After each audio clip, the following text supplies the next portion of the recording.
It was announced yesterday that one of the forefathers of hip hop, one of the founding members of hip hop, one of the supposed early culture movers of hip hop, passed on. Who am I speaking of?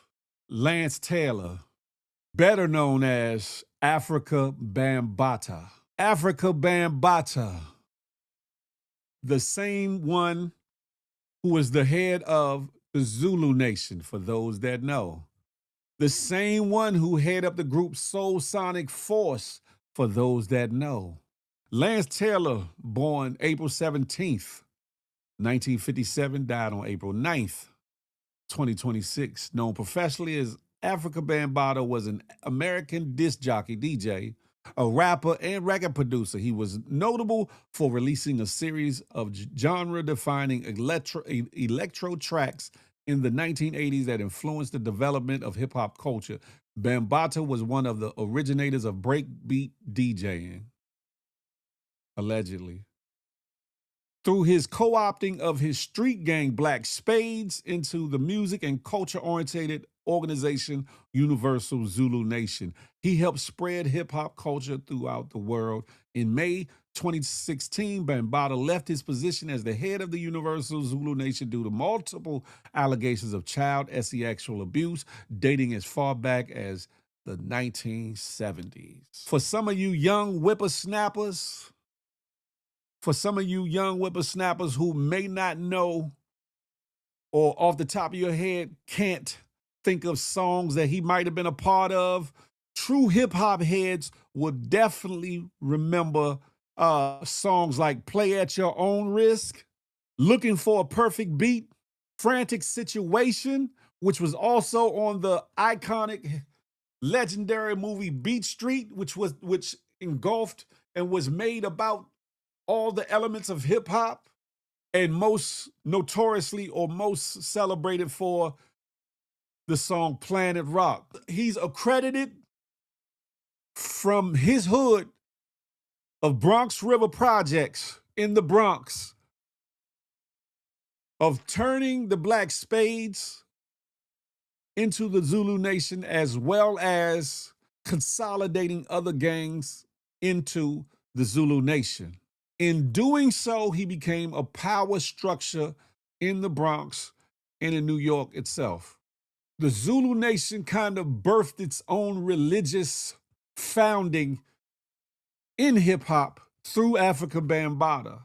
So I gave you all some of the positive accolades of this individual. Now we're going to get into the other side of the coin. In his position in the Black Spades and then eventually birthing and growing the Zulu Nation, he brought with him and or obtained some street heavy hitters in Bronx lore under the Zulu Nation who were willing to do just about everything for this man, including go to war and cause physical harm to other individuals that were against the Zulu Nation or Afrika Bambaataa himself. Along the way, there started to be allegations, whispers, you know what they doing in that part. There started to become allegations of him touching, coercing, forcing, and having relations with young boys and young men that were either a part of the nation or affiliated through people that were. For many years, the things that he partook in, the things that he sanctioned, the things that he delved into made him more than a man, but somewhat of a myth. He became somewhat of like Candyman to the Bronx River Projects and surrounding areas, both out of the fear of what would happen if you spoke out against or moved against the Zulu Nation, but also for the antics and acts and immoral things that they said that this man did to youth in and around Bronx River. So much so that, as I read earlier, he was made to step down from his position as the head of the Zulu Nation, at least on paper, because they said there's some that would say he still headed up the nation, but not legally. Certain individuals came out about the allegations. B. Stinger, his name was Ron, forget his last name, was one. Most notoriously is the outspoken, controversial YouTuber by the name of Hassan Campbell, who came out and spoke against Afrika Bambaataa. Allegedly, Hassan Campbell used to be muscle in the Zulu Nation and also a street figure, so to speak, in and around Bronx River. Ron Savage, thank you, Young Dreads. Ron Savage. They say that Afrika Bambaataa comes from the lineage, the schooled lineage of Dr. York, who also fell victim, or I ain't gonna say fell victim, got tried and convicted of sexual assault, the R word, and other things when it came to young men and women under his teachings. But controversial YouTuber, I think Hassan Campbell really helped put the nail in the public perception of this man here, Afrika Bambaataa. Some people would look at it, would rather turn a blind eye and say, do not put a stain on hip hop, by besmirching this man's name or talking down on this man, or no, this man is a pillar to hip hop.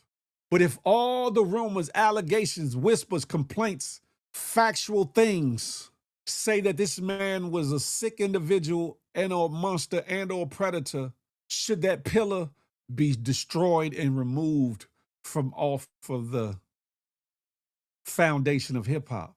You've had various individuals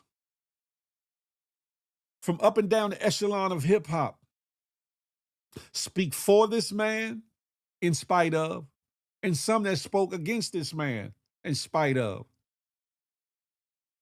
I know a lot of people teased Hassan Campbell, looked down on him, and some despised him for opening his mouth, so to speak, about said situation. There were situations where Afrika Bambaataa was stabbed, allegedly, over his activities with people in New York, in the Bronx, and overseas. I think it was Brazil. He did some things. I would say this. Those of you all that consider yourself true hip hop heads, those of you that consider yourself true Zulu Nation members, the purity of hip hop is what should be paramount over one man's contributions to it, especially if it leaves an unmovable stain on hip hop and an unmovable stain on the name of the Zulu Nation. Because as much of a cultural influence as the Zulu Nation has had on hip hop, early hip hop, that is, as much as the Zulu Nation has done for the community and people in a positive manner, one man's sick pleasures. I'm not just talking about same-sex consensual relationships. That's not what I'm talking about. If he was gay, that's his life. That's for him to, that's his lifestyle. Who am I to say who can sleep with who and who can be with who? That ain't my job, right?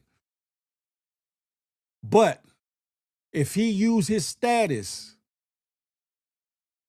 lured young men and children to his apartments under the guise of either protection, opportunity, et cetera, and used it to get them in his house and coerced and or forced these adolescents and young men to participate in sexual activities. It's illegal, it's immoral, and it's deplorable. I don't give a damn who it is. I wouldn't care if it was the president. I wouldn't care if it was the director of the CIA. I wouldn't care if it was any of your favorite rappers, singers, ball players, or whatever, or hood legends. I wouldn't care who it is. If they were preying, preying, on kids and young adolescent males or females, they are the worst pieces of shiggity of our society. Furthermore, of our hip hop culture. Some would say, let that man rest in peace. I get that. But what about the individuals that were on the victim side of his situation? Are they able to rest in peace living? Do they get to move past the hurt? Do they get to move past the trauma? Do they get to move past the thoughts, the memories, the dreams, the nightmares, community backlash, the whispers, the jokes? Does this brother, Hassan Campbell, finally get peace? Does he finally get to move away from this story that he's been attached to from damn near the beginning of the public outcry of this? Will Hassan Campbell finally get closure? Will he be able to fully move on to where he won't have to mention this man's name again? Will those that were afraid to support Hassan through his journey of outing Afrika Bambaataa, allegedly, will they apologize to this man publicly or behind the scenes? Will those that were tasked with dealing with Hassan Campbell at a time finally lay their flag down in regards to having angst against this man for speaking out about the allegations of Afrika Bambaataa? Now, I say allegations, but there was a meeting that was held. There was a meeting that was held by board members of the Zulu Nation, Afrika Bambaataa. I think Hassan was supposed to be there and other individuals. And he admitted to the situation with Hassan Campbell, who was then an early teenager, right? You would think that would be enough to say, okay, Bama, you out. Or they would allegedly, how they carried with other individuals in some other situations, they should have carried it with Afrika Bambaataa and dealt with him. But instead, they chose to, a lot of them, cover it up, have him, like I said, step down publicly or in the public eye, but still control the reins from behind the scenes. Will this man get final closure? Will Hassan Campbell get final closure in this situation? Will the death of Afrika Bambaataa, who supposedly succumbed due to complications of cancer, supposedly, or allegedly, I don't know. Will this reawaken the thoughts, memories, nightmares that troubled Hassan earlier in his YouTube career, to which he lashed out, said all kinds of things, did all kinds of things, or whatever the case may be? Do you think that this man will get some sort of final closure in the fact that Afrika Bambaataa is no longer here and can no longer do any of the things that he's been said to have done to Hassan and other people? Some people watching this or might come to watch this might feel away. Big Phil, why you doing this? Because I think we got to take care of and clean up the weirdos, the predators in our communities. Clean up hip hop. so to speak, from weird individuals and predators and pervs. I think that just because this man passed does not give him a pass. Hear me again. I don't think that just because he passed doesn't give him a pass in regards to allegations and or omitted activities from this individual. And I asked, will Hassan Campbell get final closure, but will Ron Savage, will other individuals that were victimized and or coerced or and or manipulated and or strung into doing things with this man, will they get final closure? Will those ghosts of Bronx River be laid to rest?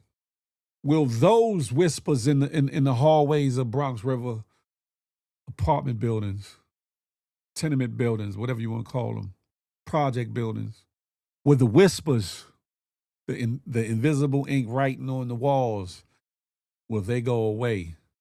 Can the Zulu Nation rebuild or reclaim its power and or influence in hip hop the right way?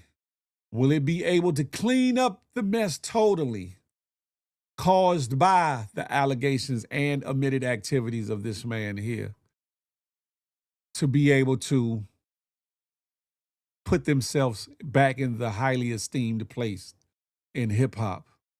I'm just saying, some of you might have a problem with this. I don't give a damn. I don't. I speak my mind. I'm Big Phil Speaks. And I think that predators, pervs, weirdos as such should be dealt with in our communities. I don't give a damn about no other race or culture, what they doing and what they allowing and all those things.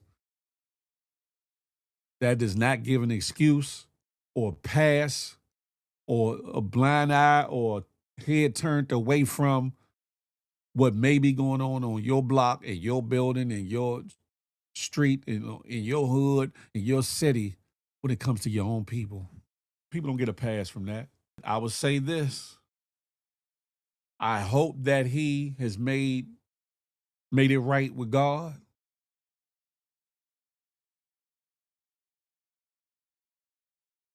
Because he surely didn't make it right with all the victims here on earth.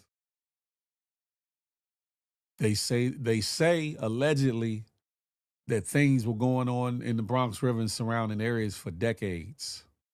And that people knew this, either from direct knowledge or from all the whispers and rumors and indirect gossiping and talking or whatever the case may be.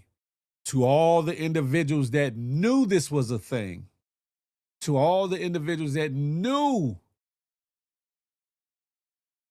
he was doing what he was doing, I hope you get right with God.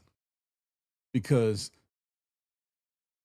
from the very first time you heard these things to the 10th time you heard these things and did nothing, said nothing, tried to put a stop to it, you are part of the problem and part of the reason why people were victimized from that time forward. You need to hold yourself morally accountable. Hassan, if you get to see this, I hope, my brother, you get final closure and you can move forward and let this be one thing that you don't have to bring up ever again, and that you could be at peace with yourself and just at peace with the world, with their lack of actions and the actions that were taken by some. I pray that nobody similar to this individual is put on a pedestal, made to be an icon, a legend, somebody that you look up to or worship ever in your lifetime, or in your children's lifetime, or in your children's lifetime, et cetera, and on. I pray peace over that community. I pray peace over the Bronx and surrounding areas. I pray peace over hip hop and its full healing from situations such as this and people like this. If me speaking on this individual closes any door or makes people back up from me, so be it. Because if you're cool with the actions that he admitted to, along with the allegations, I don't want you in my presence, no way. I'm not going to stay on it too much longer, but I did have to touch onto it. I meant to touch it a little bit early. Pause, no diddy. Hip hop, there's a reckoning that needs to happen. Let me say that again. Hip hop, there's a reckoning that needs to happen. This thing of ours has been tainted by him and other individuals. There's a reckoning that needs to happen. There's changes that need to be taking place. The culture that we know as hip hop has influenced the world. The world, not just the blocks and corners of New York, the Bronx, Brooklyn, Queens, Manhattan, Harlem, Long Island, in Yonkers, various other areas, and New York itself, Jersey, Delaware, DC, Florida, Cali, California, Texas, the world. We need for a proper representation to be presented and represented for hip hop. So, in closing of this segment, I want to say this: is hip hop dead? Nah, but it needs to be reborn. It needs to proverbially be dunked down in the water and come up anew, with all the muck, the mire, and the bullshittery left in the water, left behind. Yeah. Hip hop needs a reckoning. Definitely needs a reckoning.